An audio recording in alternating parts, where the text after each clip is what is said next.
Welcome back to the daily entertainment feed on Fiddler Music, with me as editor Olivia. Today, let's take a look at some breaking entertainment news in the past 24 hours. Thank you for always supporting and accompanying us. Come to the following hot news. Colin Kaepernick, Nessa Diab welcome first child together. Michael Jackson used 19 fake IDs to score drugs. New doc revelations on birthday. OnlyFans model Courtney Clenney pleads not guilty to killing boyfriend Christian, Toby, Obumseli. Colin Kaepernick, Nessa Diab welcome first child together. Colin Kaepernick and his partner, Nessa Diab, have added a member to their family. Diab announced the birth of their first child on Sunday via Instagram, saying that the pair is over the moon about the newborn. Diab made the announcement before hosting MTV's red carpet show for the 2022 Video Music Awards. Kaepernick and Diab have been dating since 2016, the same year the former last suited up in the NFL. With the latest news, Diab said the former San Francisco 49ers quarterback is doing great at his new job. Colin is the most amazing dad and I'm so grateful that he is by our side for every moment of this journey, Diab wrote in the post. Kaepernick, 34, is still an NFL free agent. He worked out for the Las Vegas Raiders in May but has not signed with a team in over 5 years.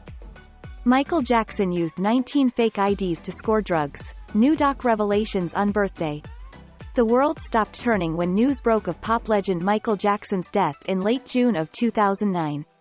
The 50-year-old Thriller vocalist was found unresponsive in his Los Angeles home after suffering cardiac arrest brought on by the anesthetic propofol, a drug reportedly routinely administered by Jackson's physician, Conrad Murray.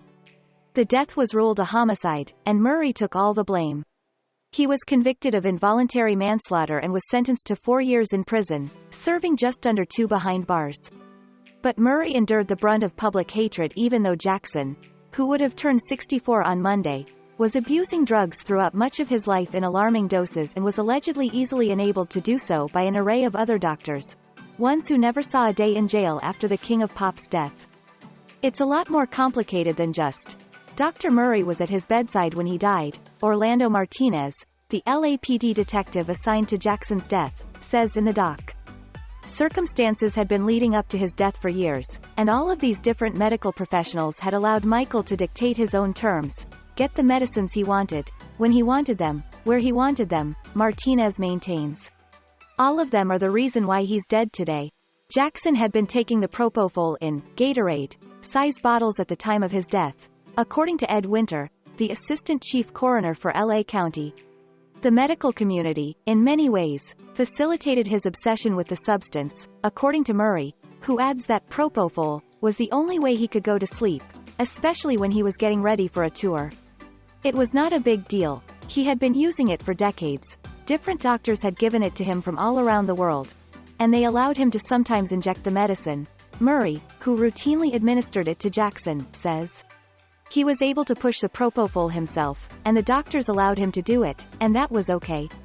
On top of the makeshift sleep medicine, one that addiction specialist Dr. Drew Pinsky explicitly says is neither a medication that should be used to treat insomnia nor one that is routinely stored outside of medical facilities.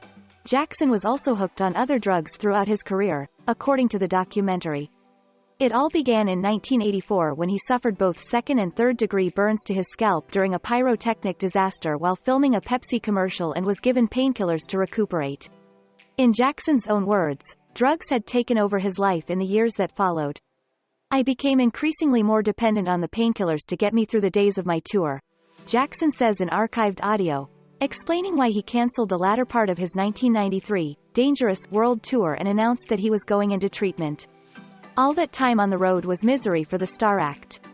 In archived footage, Jackson confesses, I don't like it. I go through hell touring.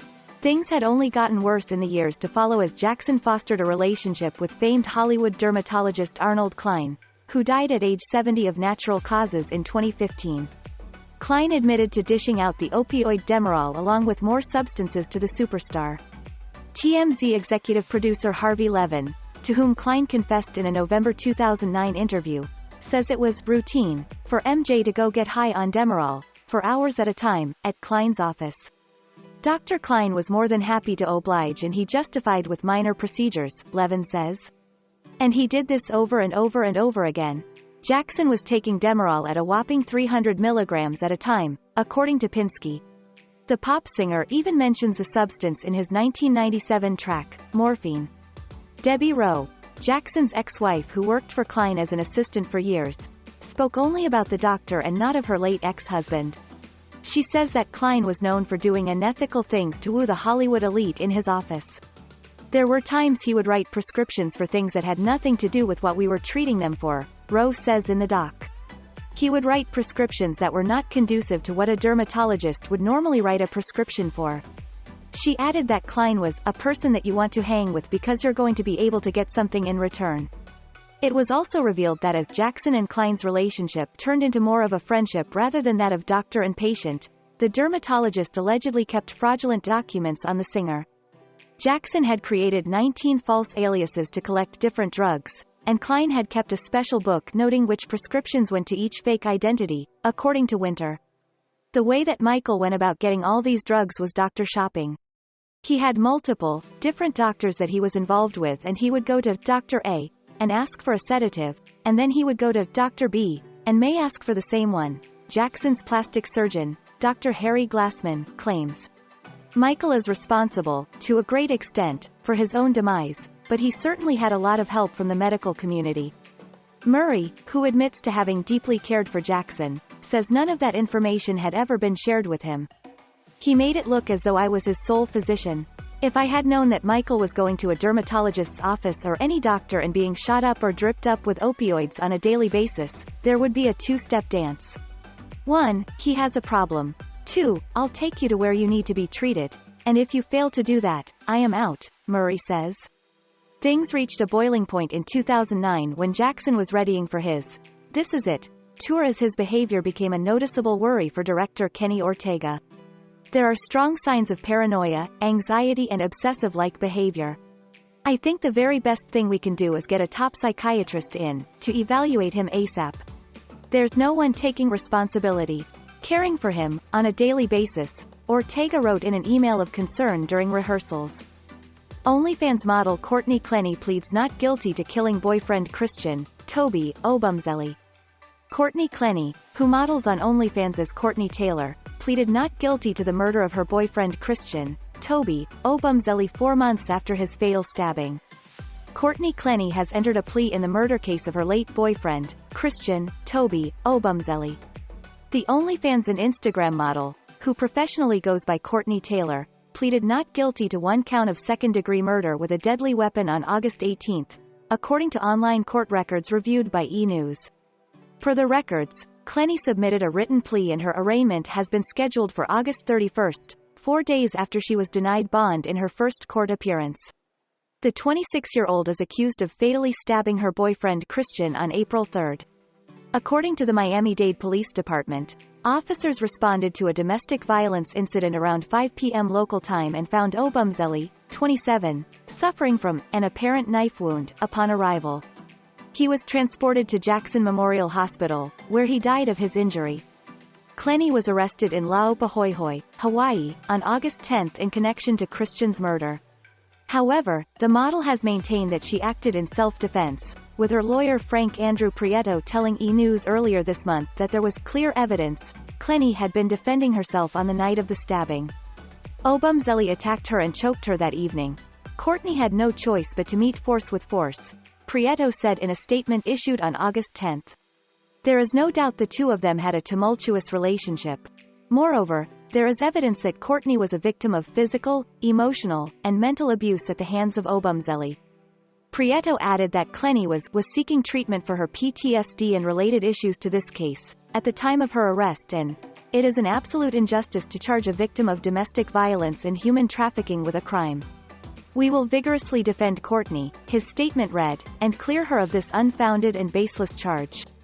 On the other hand, Obumseli's family has disputed Clenney's self-defense claim and contends that he was the victim of domestic violence instead. In a statement shared on August 12, Obumseli's brother, Jeffrey Obumseli, alleged that he was unarmed when Clenney brutally stabbed him in the chest from behind. "I'd truly give anything in the world to have Toby alive today," the statement read. "He didn't deserve this and no one else does." Since her arrest, Clenney has since been extradited back to Florida, where she remains in jail. And those are also the most outstanding news that closes the Today morning. Thank you to everyone for listening and following Fiddler Music Daily News.